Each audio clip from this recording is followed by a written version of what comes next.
हमारे वैज्ञानिकों ने माने महर्षियों ने ये देखा कि जीवन के दिनों में माने अगर ठंड के दिन है तो शरीर में क्या प्रकोप ज्यादा है, बरसात के दिन है तो शरीर में क्या प्रकोप ज्यादा है, गर्मी के दिन है तो शरीर में कौन सा प्रकोप ज्यादा, प्रकोप माने वात पित्त कफ, ये तीन ही तरह के। तो उनको संयमित रखने के लिए कौन सी चीजें प्रकृति ने दी हैं, तो व्यंजनों में वही चीजें डाली गई हैं। जैसे अब मैं आपको थोड़ा और स्पष्ट करता हूं, यह बात अमूर्त है लेकिन अब थोड़ी मूर्त करता हूं। सर्दी के दिनों में जितने भी त्योहार आप मनाते हैं या जितने भी त्योहारों में आप अपने जीवन को लगाते हैं, ये सब त्योहारों में आप देखो भोजन ज्यादा से ज्यादा आपके हिसाब से गरिष्ठ होता है।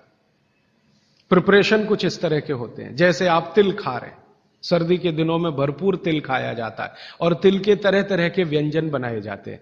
अगर आप गुजरात में रहते हैं तो अड़दिया खाया जाता है, अड़दिया। दुनिया का इससे अच्छा शायद कोई पकवान ना हो, अड़दिया जिसको कहा जाता है, उड़द की दाल का बनता है अड़दिया।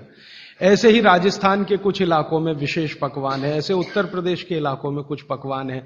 लेकिन अगर महसूस करें तो ये सब भारी हैं, भारी गुरुत्व है इसमें। बागभट्ट जी ने एक शब्द इस्तेमाल किया, गुरुत्व वाले पदार्थ, माने भारी हैं, आसानी से नहीं पचते, धीरे धीरे पचते। अड़दिया तो आसानी से नहीं पचेगा, तिल की चीजें भी आसानी से नहीं पचने वाली हैं। लेकिन जिन दिनों में हम ये खा रहे हैं उन दिनों में शरीर के लिए यही अच्छा है कि कोई चीज आसानी से ना पचे, धीरे धीरे पचे, देर में पचे। क्यों? अब ये ठंडी के दिन होते हैं तो ठंडी के दिनों में शरीर में पित्त जो है ना थोड़ा कम होता है, पित्त थोड़ा कम होगा, वात ज्यादा बढ़ा हुआ रहेगा और कफ सबसे ज्यादा बढ़ा हुआ रहेगा ठंड के दिनों में। अब कफ सबसे ज्यादा बढ़ा हुआ है तो कफ का असर हमारी जठर अग्नि पर है। अब कफ का असर जठर अग्नि पर है तो जठर अग्नि भी थोड़ी कम रहती है, थोड़ी, जो गर्मियों के दिनों में वो भड़कती है उतनी नहीं होती। तो अगर आपकी जठर अग्नि कुछ कम है, कफ के प्रभाव में है, तो आप भोजन भी ऐसे खाइए जो तुरंत पचने वाले नहीं है, धीरे धीरे पचने वाले हैं, ताकि जठर अग्नि उसके साथ मेल कर ले अपनी गति का। ऐसे समझ लो जठर की गति कम होती है तो खाया जाने वाला खाना भी कम गति से पचने वाला हो तो बहुत अच्छा है। तो सोच समझकर यह तय किया गया कि सर्दी के दिनों में तिल खाना है, सर्दी के दिनों में मूंगफली खानी है, सर्दी के दिनों में गुड़ खाना है, सर्दी के दिनों में घी सबसे ज्यादा खाया जाता है।